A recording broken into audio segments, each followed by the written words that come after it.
Organizing your bags can save you time, keep your space clutter-free, and extend the lifespan of your beloved accessories.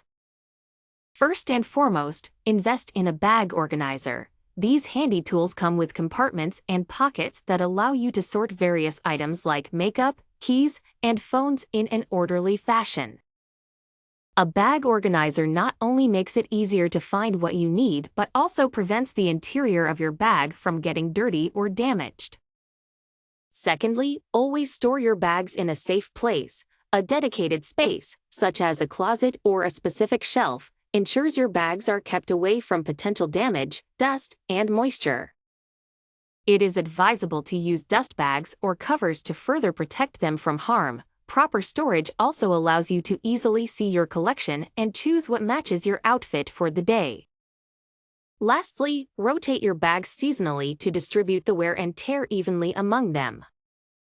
Storing away off-season bags keeps them in better condition and makes space for the bags appropriate for the current season.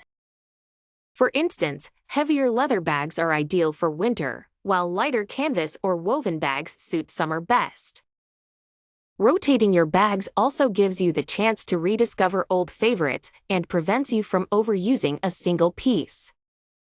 Following these tips can simplify your daily routine and ensure that your bags remain in excellent condition for years to come.